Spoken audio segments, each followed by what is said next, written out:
Well, hey everybody. Hi, it's me, Mike Alley from the Concert Spot, and welcome to the Concert Spot Live. It's our weekly get together where we talk with one of our favorite artists about life on the road and all things about touring and what happens a little bit behind the scenes. And we have a little fun too.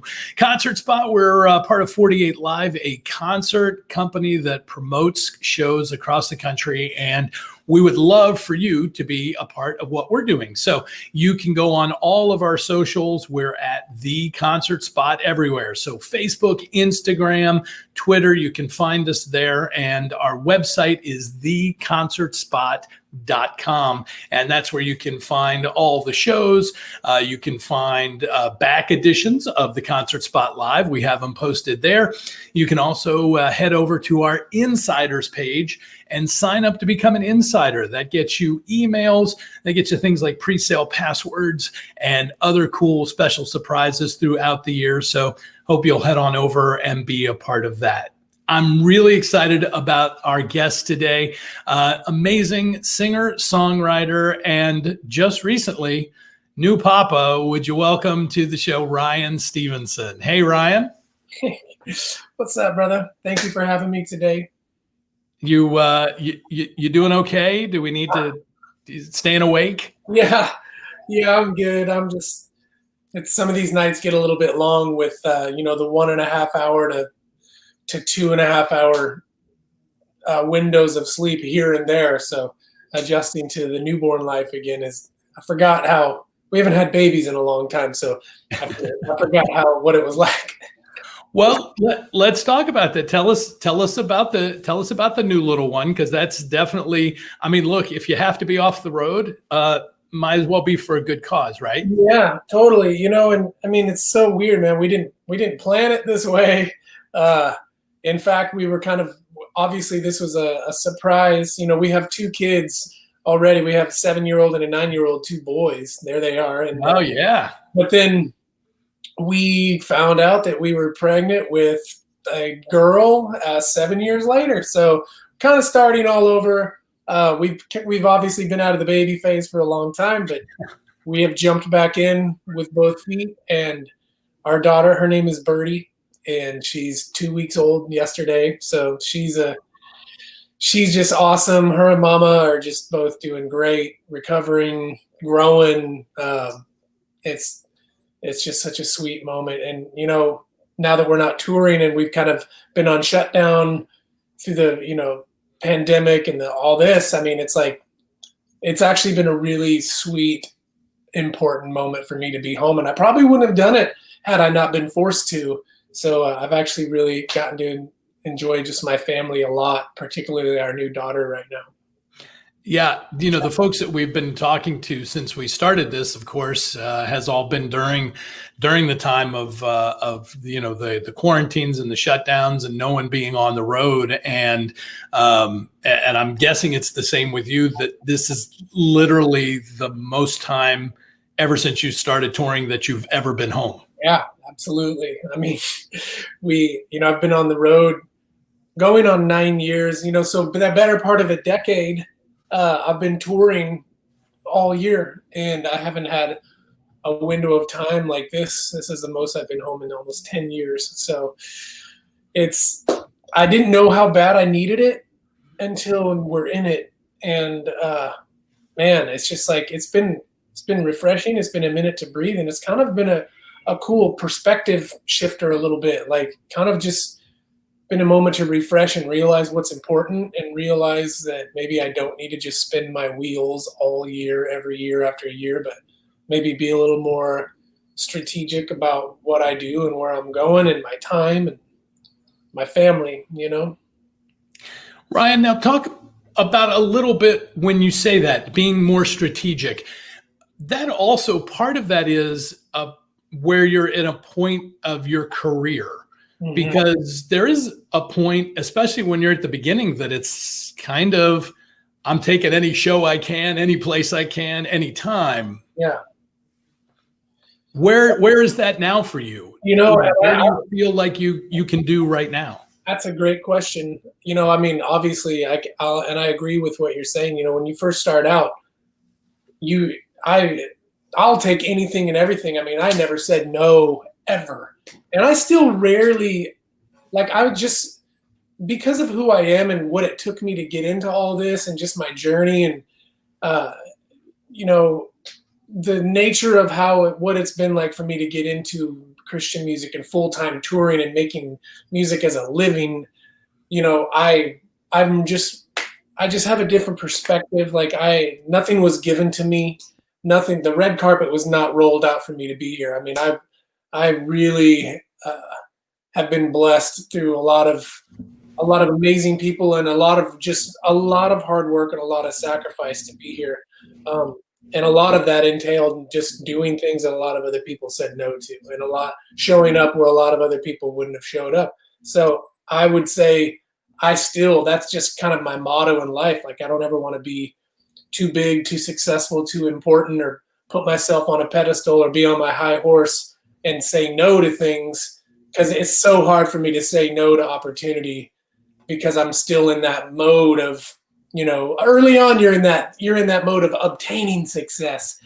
And then when you get success, you can kind of switch over into this mode of maintaining success. And both of those things can be, you know, kind of a weird slope. And I guess I'm trying to find the balance of just being thankful for any success that I've been given, or really being a good steward of my time and my effort and my energy, being intentionally dedicated to my family and my family time, and not just burning the candle out at both ends just so I can say I'm touring and making a bunch of money and then I have nothing left from my family.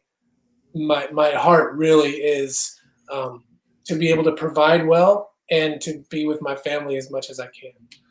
And that balance is always tricky because it's not just you being on the road. It's the family being at home. It's your wife having to take care of the kids and do all of those things, sometimes 4 days a week when you're out, especially if you're on a big tour like you've done. Toby's Hits Deep a lot of times, and that's a huge tour, those kinds of things. So how does that function? I mean, you know, how does that conversation go when it comes to that? I mean, do you look at her and go like, hey, babe, it's time again? Yeah. You know, early on, we had different conversations because we just weren't used to it. But as we grew and as we just kind of, you know, your new phase of life and new chapters of life kind of start becoming a new normal. And we have just, you know, touring and me being on the road has just become our new normal. And my wife and I have really come together on it. And our family it's become a part of our life. We do it. And my kids have become a part of my music and my touring world. It's not like they have been outside of it. Mm-hmm. Nobody controls anything. This is just what we do. This is just how we live. This is our normal. And we know that when we go into tour seasons, you know, spring tours, summer festival seasons, and fall tours, we just kind of know, like, okay, for the next couple months, it's going to be touch and go. And we're, you know, there's sacrifices that we have to make as a family, but the flip side of all that is not being tied down to a kind of a 9-to-5 situation where sometimes when I'm home, I will be home for 3 weeks straight, or I will be home for a month straight, and we can do whatever we want. And I can be super involved with my kids' school and their sports. And even if I have to be gone on tour for a while, the benefits definitely outweigh the risks and the sacrifice. And we're very healthy. We're very happy, but it is an intentionality and a deliberate decision together as a family to really walk in that balance of, we're a family and we do this touring thing, and it's kind of a tightrope, but it's worth it. Yeah. Well, I want to go from that kind of, which is serious and about your life, to let's have a little fun. You got to tell us the worst backstage experience you've ever had. Where did you go into and you go, I cannot believe that, you know, the show might be great, but oh my goodness.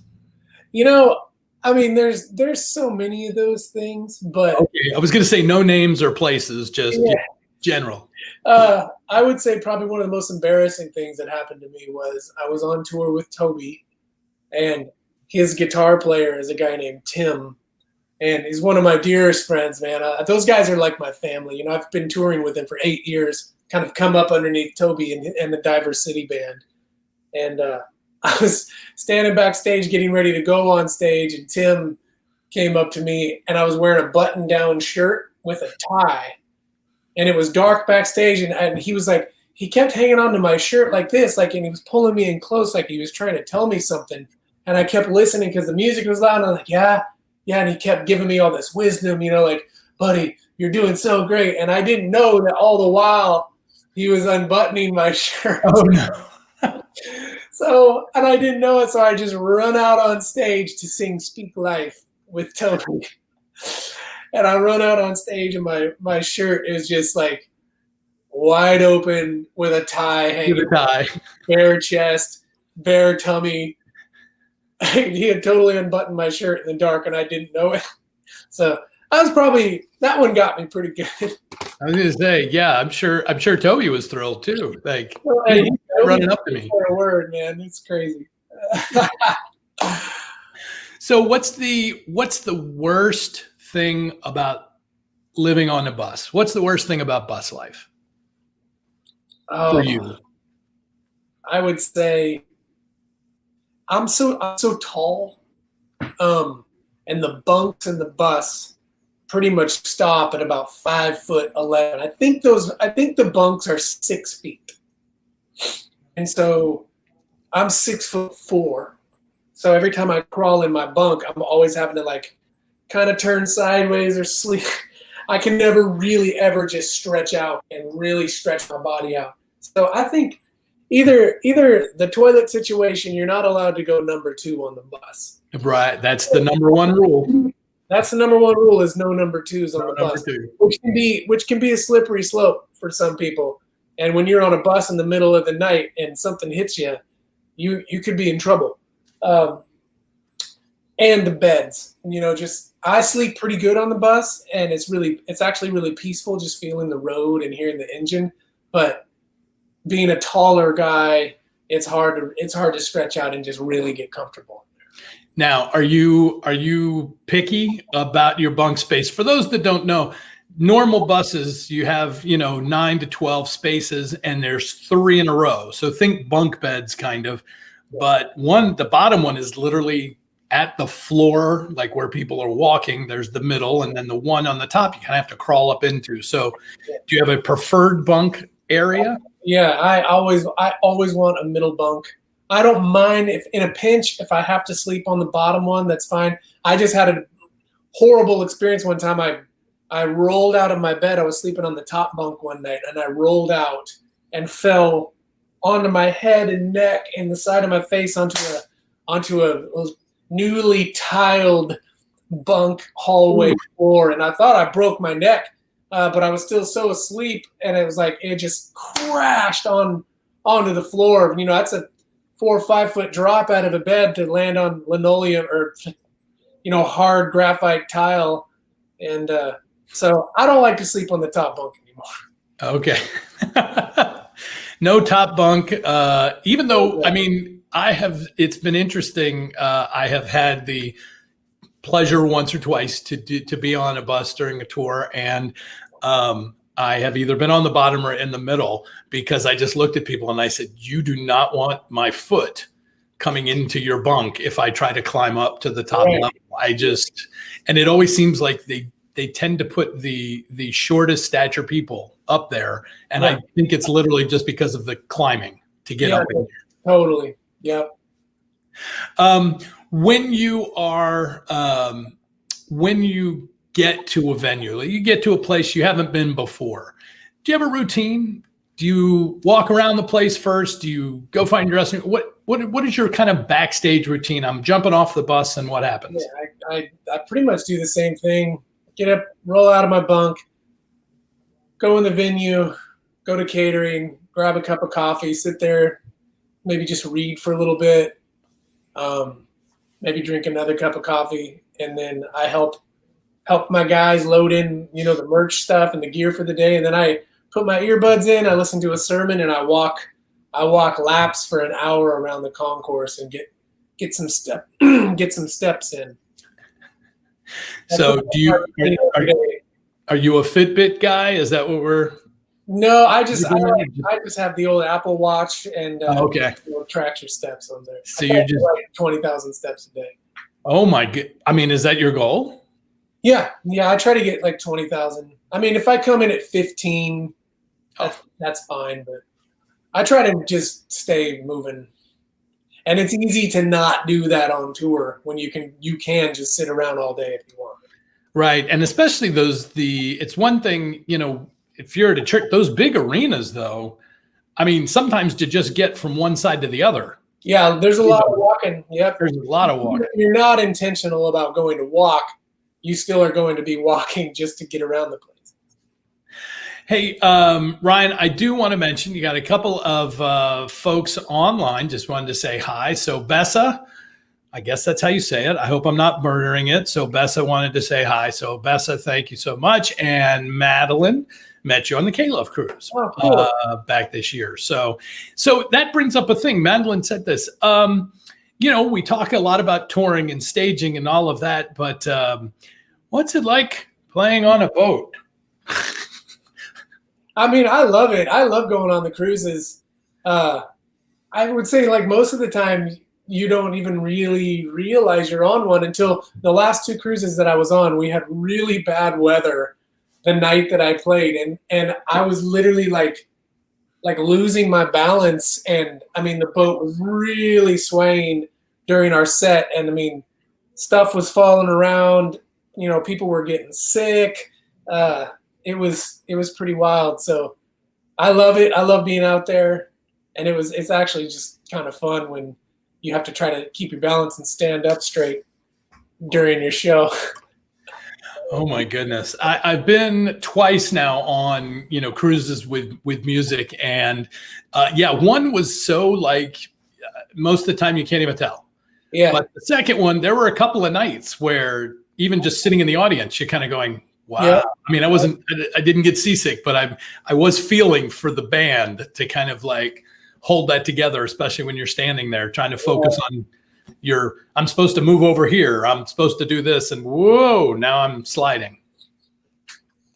So Ryan, you've got brand new stuff musically, and we definitely want to touch on that before we get to our 5 questions. So tell us about Wildest Dreams. What a fun, amazing project and a process this has been, these songs. And I know we all love our songs. We love our records. They're, for a songwriter, your songs are your babies, and I love them all so much. But I mean, for this record in particular, I can say there's not one single thing that I'm not absolutely over the moon, thrilled and happy with, that I love. I mean, and the cool thing about this record is we didn't start off to write a record. We actually weren't even going to do a record. We were just going to do songs, and our whole heart, my whole heart and process was just song at a time. Let's just work on the song. Well, after we did that, and I got down the road, we realized, man, we have a batch of songs in there. All of them are equally amazing, that are just standing alone on their own. They all feel like a big radio single. They all feel like they're just special and unique in their own way. They have a message, and they have a life, and they have a spirit. Like, we need to get them all and put them on a record. And so, just the theme of this whole record, Wildest Dreams, I mean, I feel like I am just living my dream. Like, everything that's gone on in my life, if I reflect and look back on my journey and just seeing the Lord's hand involved in every detail, it blows my mind, His goodness and His faithfulness. And it's bigger than my wildest dreams. I can't even believe it. And I pray that this batch of songs is just a testament to that, and it encourages other people, no matter what you're going through, no matter what phase of life you're in, no matter what you're dealing with or struggling with or navigating in your personal life. That these songs would meet you in those places and give you a language and give you something to hold on to, a lifeline to just shine, light in a direction towards the King, towards the one who just loves you. And that's all I can say about it. I can say a ton, but I mean, I love it. I love it. As a songwriter, they're all your babies. They're all your things. So, I mean, as our friends, at Shine FM are already playing Amadeo. What an amazing song. So neat in the way that it's crafted and constructed. And I know it's getting played across the country, on a lot of stations. So congratulations for that. And just encourage everybody to head over. We've been posting your socials and your website on here where folks can go find all your stuff and not only the latest project, all your past stuff, and hit you up on all the socials as well. So to stay connected with you and where you're going. And, when we eventually actually get to go back and do tours again and get back on the road and all that kind of fun stuff. So, Ryan, we're going to wrap up with our 5 questions. So it's 5 questions that we do kind of not in total shotgun style, but quick hits that you can tell us about. Other than your Bible and your phone, what's the one thing you don't go on tour without? My toothbrush. That's a good one. We all appreciate that. Yeah. It's always a good day when I walk into catering and see what? Coffee creamer. French vanilla creamer. French vanilla creamer. All right, write it down. That way we know. You get to a place and load-in's gone great and you've got a lot of time.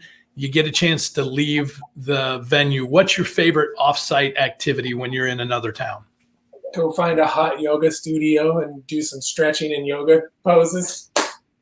There you go. Okay. The hot yoga. I know people probably don't share my enthusiasm, but that's just what I do. All right. Is that now for you? Is that more like a relaxation thing, or is that just keeping yourself limber, or what? I mean, Toby actually got me into yoga years ago. We went in Baltimore, and I told him no, I wasn't going to go. And then when I actually did it, I was like, oh my gosh, like I've never felt this amazing in my life. Like I feel so flexible in my joints and my hips and my shoulders. Like everything felt so great. And my skin started to get all soft and clear because I was sweating so much. And I just started to get really in shape. And it was like the healthiest I've ever felt in my life. And it was just because I was using my core and stretching, doing hot yoga class. So I've just been doing it ever since. I love it. So when the music thing's done, we'll be looking for the Stevenson hot yoga videos. Absolutely. Just teaching it online. I actually teach hot yoga on tour to people on tour. We do a class every Saturday. Oh, there you go. Very good. Find a room in the venue and do it. I was going to say, now, do you have to, I'm intrigued. Do you have to bring in heaters to heat up? We have a couple portable heaters we bring in. Okay. Yeah. Light a candle, play some music, stretch it out for an hour. There you go. Little sign on the door, do not disturb. Yeah. So unless you want to get your sweat on. So you mentioned something already when you talked about coming in and listening to sermons, but when you're on the road, are you mainly a music playlist guy, a podcast guy, or an audiobook guy? I would say music. I love to just listen to songwriters and music and learn about new artists and hear new songs. But I either go between listening to sermons. I got a couple pastors that I listen to pretty regularly, or just listen to songs and think about writing new songs. There you go. And finally, our 5th question. Your favorite all-time road snack? What do you got to have when you're out on the road? White cheddar, Smart Pop, white cheddar popcorn from Smart Pop. White cheddar popcorn, which is why he takes the toothbrush. We go through bags and bags and bags of the Smart Pop white cheddar.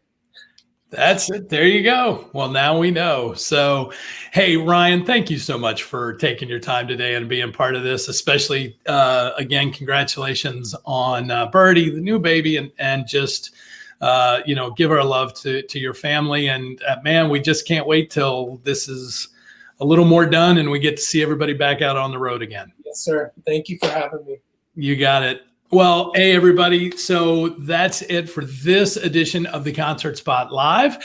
However, I'm very excited to tell you about next Wednesday at 3 o'clock. We're going to be back with the one and only Danny Goki. Yep, Danny's going to be our guest next week. So we hope that you will set your reminders now and join us for the Concert Spot Live then. In the meantime, we'd love for you, if you follow us, we're on all the socials. We're there on your Facebook, on Instagram, and Twitter at The Concert Spot. You can also subscribe on our YouTube channel. We put all of these videos up on there as well, so you can see them whenever you would like. In the meantime, I'm Mike Alley for the Concert Spot Live. You have a great week, and we will see you next Wednesday at 3.